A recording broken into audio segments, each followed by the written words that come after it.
I'm calling because I'm very concerned.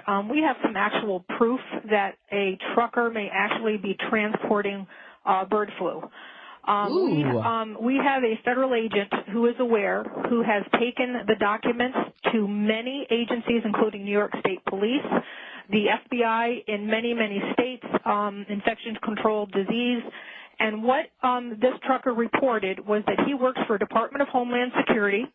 He's a Spanish man who is trucking an independent truck. He goes down to the corner of Broadway and Clinton in Albany, New York at the Department of Homeland Security facility every single evening for loads.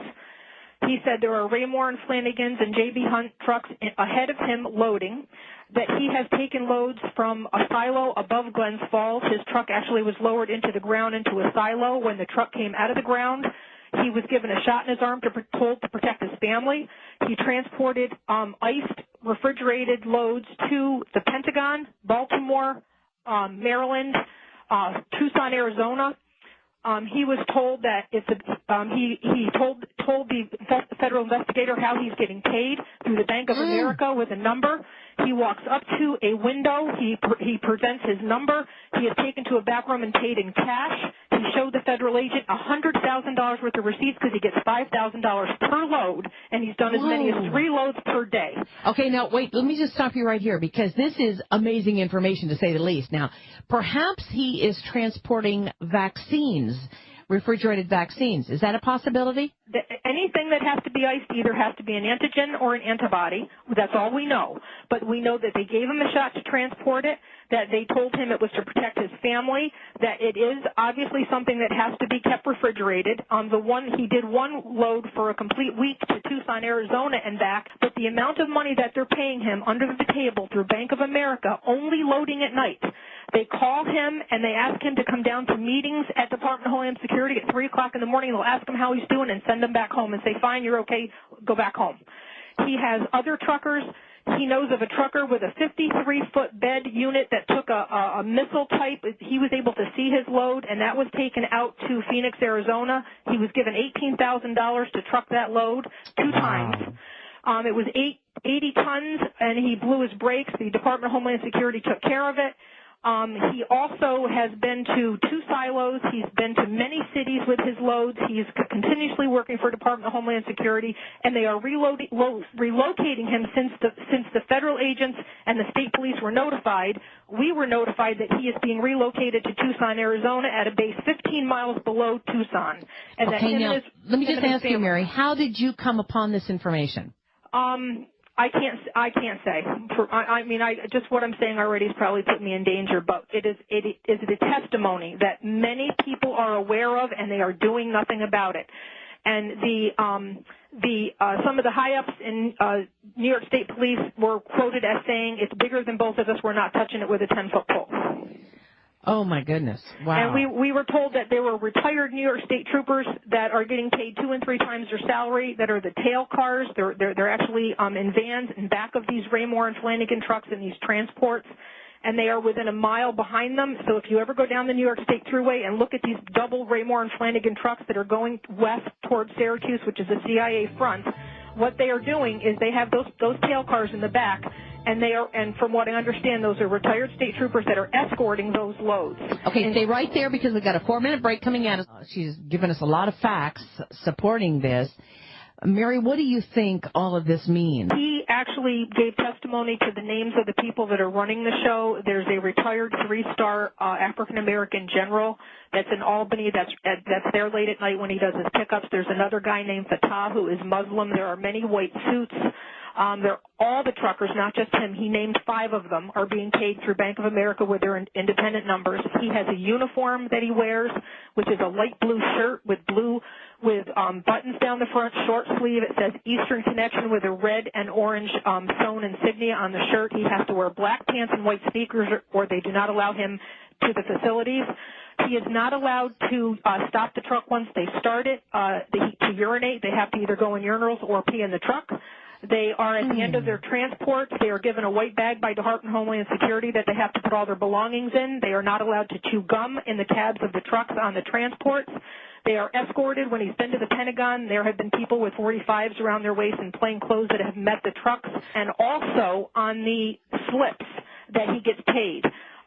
His slips say 30 Carner Road, Albany, New York, to 11 Wards Lane, Menands, New York. And he stated that he has been to neither of those locations, but every single one of his trucking slips for which he gets paid says those addresses. Okay, say that again. 30 Carner Road, Albany, New York. How do you spell Karner. 30 Carner Road, Albany, New York, to 11 Wards Lane, Menands, New York. How do you spell Menands? Menands. And he's also been transported by Menands police to the city limits when he leaves the facility with a load, and they turn around at the city limit and return as he progresses on with his transports. Okay, now my question is, why did he begin talking about this, or who did he decide to tell this to? Obviously, he knows that he's not supposed to be telling anybody this information. The impression that I got from the agent that I spoke to, because many people got this, I guess they have sent this to a lot of agencies, is he spoke to someone that he knows personally, and he didn't think he was doing anything wrong. He just thought he had a good gig. I think he just thinks he has a good gig with the government. When he was giving the testimony, it was an innocent testimony, and they did not bring up FEMA trains, bird flu, and any of that because they didn't want to tip him off that, that he might be doing something wrong because these people have their claws in him hour by the hour, all day long. Okay. This man said that the government told them that if he's good to them, they'll be good to him, and that they were going to take him to a place called Sandy Point in Maryland on the water for government people where it's safe when this was over, and then they have since sent him now to Tucson, Arizona with his family to relocate him on base housing, and all he has to pay for is food because this investigator has spoken to him 3 times. What I'd like for you to do is call me at the Power Hour, 877-817-9829. If you have any additional information on this or anything that we can do about this, give me a call and stay abreast with me because this sounds pretty discouraging, if you ask me. It's not just that.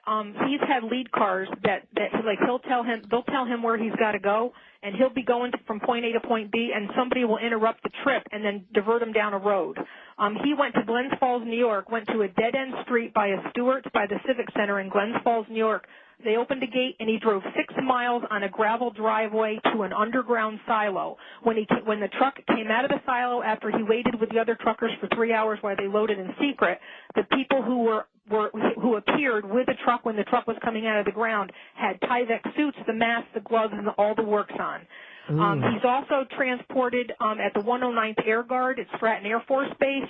He did do 90 boxes of clear plastic white fluid. He did see that load. Rarely does he see his loads, but apparently he loaded that at the C-130 at the 109th Air Guard. And he's done a lot of loads with these types of things, medical supplies, equipment, but specifically refrigerated to Tucson and to the Pentagon and to Baltimore. And I think that's it's up to no good. Along the New York State Thruway, there are miles and miles of car carriers that they've been adding to. There has to be 30 miles of them right now sitting on the track since before Christmas. That Thruway, there are miles and miles of car carriers that they've been adding to. Has to be 30 miles of them right now sitting on the track since before Christmas. That could fit my whole city in this thing. Once you get around that bend near the bridge, you'll see how long it goes. I'll keep the camera running. We're at 20 minutes right now, film I've taken.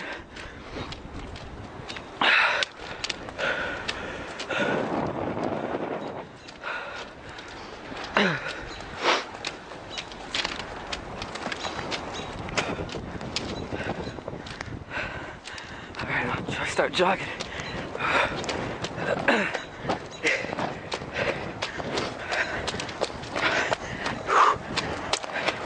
You don't need shackles and benches when you think about it, because who gives a shit? We're all gonna be put in an oven or gas.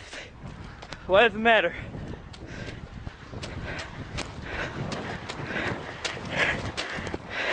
Maybe that's what they're planning, I don't even care.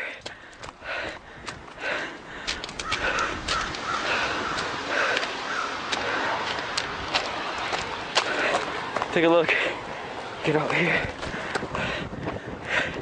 Look at that. Still going all the way down. It's wide open. Doesn't end. It goes all around the bend here. Take a good look. All right. And no, I was gonna get lucky today. Well, I'm inside one of these damn things.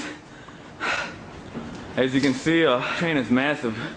Take a good look, man. This might be your new home pretty soon.